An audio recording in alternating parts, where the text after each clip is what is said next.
راندہ درگاہ ہو گیا تو اس نے رب کریم سے مہلت مانگی تھی کہ میں تیرے بندوں کو گمراہ کروں گا، میں دنیا ان کے سامنے سجا سنوار کے پیش کروں گا۔ تو مالک نے اسے اجازت دے دی، یہ اللہ کی حکمت کا تقاضا ہے، اجازت دے دی، اور ساتھ یہ بھی فرما دیا کہ جو میرے مخلص بندے ہوں گے وہ تیرے دامے فریب میں کبھی بھی نہیں آئیں گے۔ تو اللہ نے جب اسے گنجائش دی اپنی حکمت کے تقاضوں کے تحت تو پھر اسے قوتیں بھی دی، وہ خیالات میں دلوں میں وسوسے پیدا کرتا ہے۔ حدیث پاک میں فرمایا کہ دل کے ساتھ چمٹا ہوا ہوتا ہے شیطان، خیالات پیدا کرتا ہے، آتی ہیں باتیں۔ ایک تیسری بات ہے وہ یہ ہے کہ کہیں الجھن ہو تو الجھن سے نکل کے آنا ہی کمال ہوتا ہے۔ اگر معاملہ سیدھا سیدھا ہو اور بندہ اس پہ چل نکلے پھر اس کا کمال کیا ہے؟ دیکھیں کچھ لوگ کہتے ہیں جناب سیدھا سیدھا تو ٹھیک ہے معاملہ، لیکن اگر رش ہو اور کھڈے ہوں اور گڑے ہوں تو ان میں جو ڈرائیور گاڑی نکال کے لے آئے اس کو کہتے ہیں کہ اسے طریقہ ٹھیک آتا ہے، یہ سمجھدار ہے۔ وہ میاں بالکل روٹین میں سلسلے چل رہے ہوں تو وہ تو ساری دنیا ہی کام کر لیتی ہے، لیکن وسوسے پورے آئیں، شیطان کام پورا کرے، نفس امارہ پوری چھلانگیں لگائے، لیکن بندہ سب کو جھٹک کے پھر بھی رب رسول کی بات ہی کرے، پھر بھی اللہ رسول کی بات ہی کرے، تو اس کا معنی یہ ہے کہ پھر اس نے صحیح معنی میں قبولیت حق کا مظاہرہ کیا ہے۔ وسوسے انسانوں کو آ جاتے ہیں، آتے رہتے ہیں۔ کیوں آتے ہیں؟ کہ ان شیطان للانسان عدو مبین، اللہ فرماتا ہے کہ بے شک شیطان آدمی کا کھلا ہوا دشمن ہے، اعلانیہ واضح طور پر دشمنی کرتا ہے، اس کا مزاج ہے۔ وسوسے آتے ہیں، خیالات بھٹکتے ہیں۔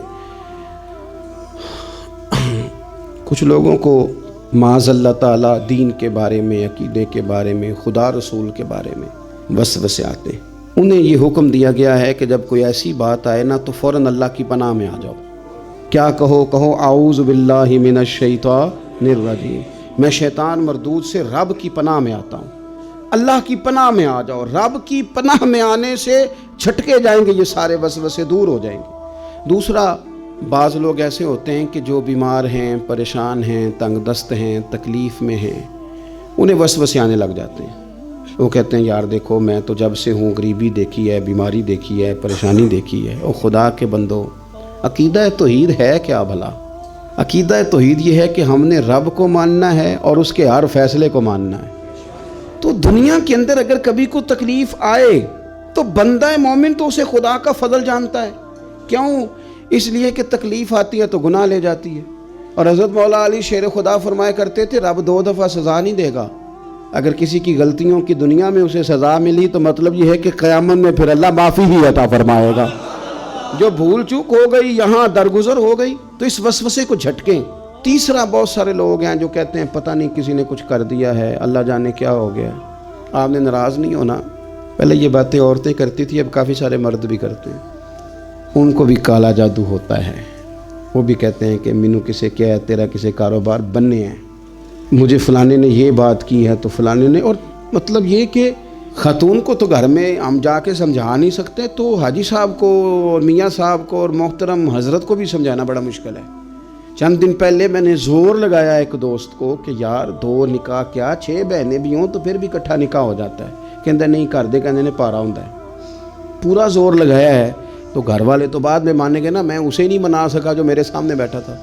وہ کہنے لگا جی 2 بچیوں کی شادی، اب آپ مہربانی کریں ایک رات کو پڑھا دیں، ایک دن کو پڑھا دیں، اکٹھا نہیں کرنا۔ فلانے کا بھی ہوا تھا تو مسئلہ بن گیا، فلانے کو یار چھوڑ دے۔ مسلمان بھی ایسی باتیں کرتا ہے، مومن بھی ایسی باتیں کرتا ہے۔ کمال ہو گئی بات، کسی نے کہا شہاب الدین غوری سے کہ تلواریں چمک رہی ہیں، تیرا کیا بنے گا؟ وہ کہنے لگا میں مومن ہوں،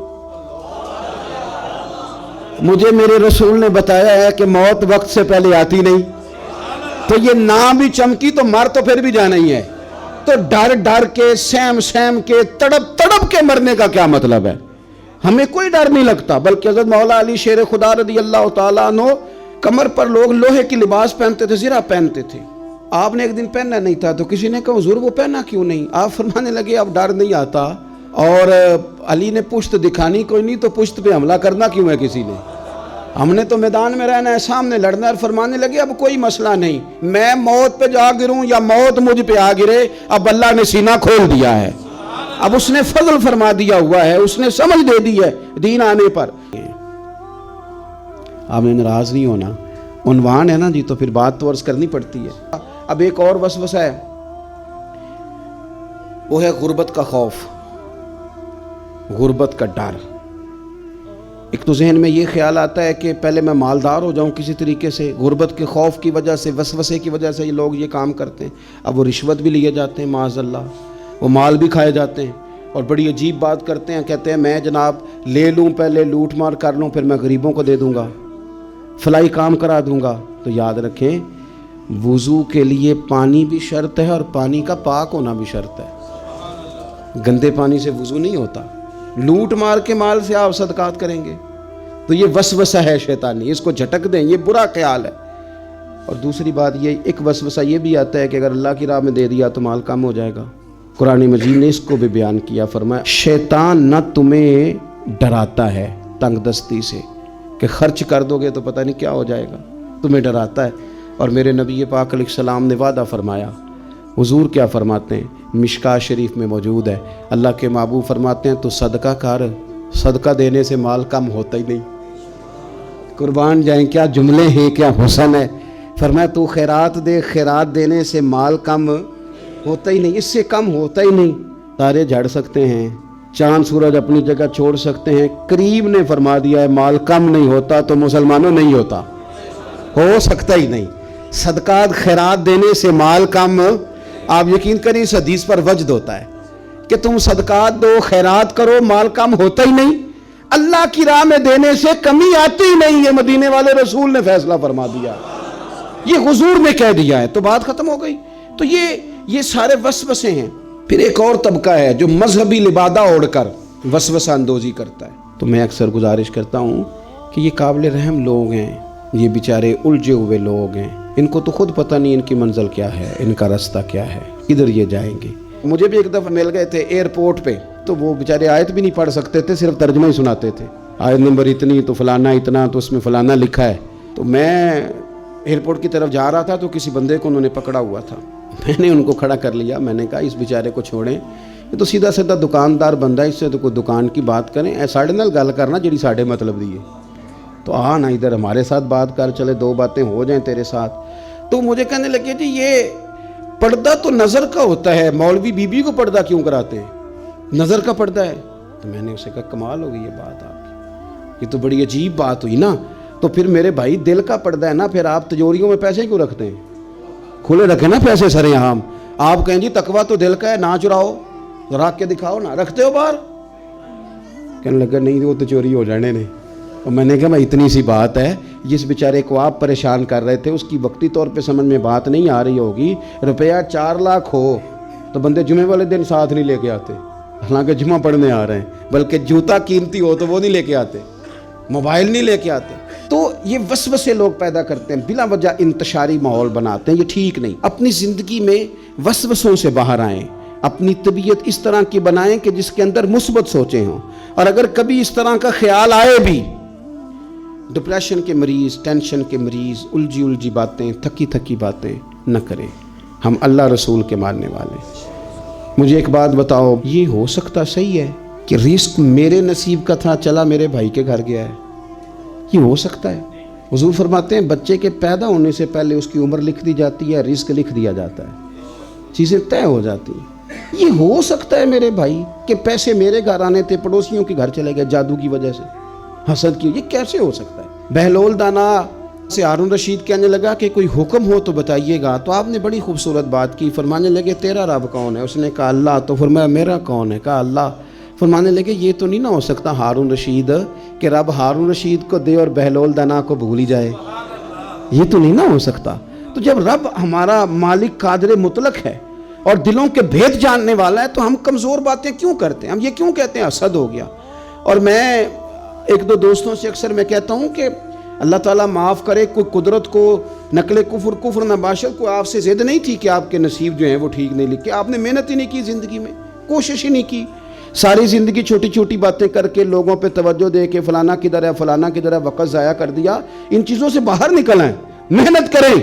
قانون قدرت یہ ہے کہ روزی کے لیے, دنیا داری کے لیے کافر بھی محنت کرے تو اللہ تو اسے بھی روٹی دیتا ہے.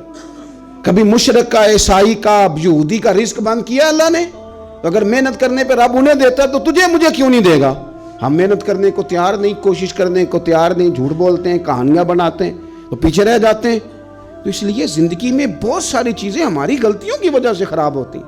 لیکن ہم یہ ہیں کہ وہ کبھی جادو کے کھاتے میں ڈال رہے ہیں, کبھی کہہ رہے ہیں ابا نے صحیح طور پہ ہمیں کام نہیں سکھایا, کبھی کہہ رہے ہیں فلانے کی وجہ سے پیچھے رہ گیا.